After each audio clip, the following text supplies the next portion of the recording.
Kuya, alam mo? Hindi pa. Ano yun? Itong lugar, maraming isda. Ano sabi?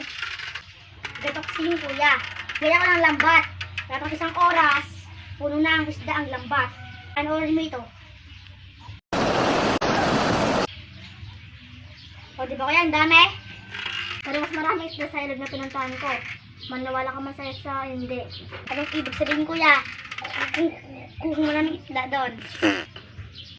Ayaw mong maniwala, panoorin mo ito.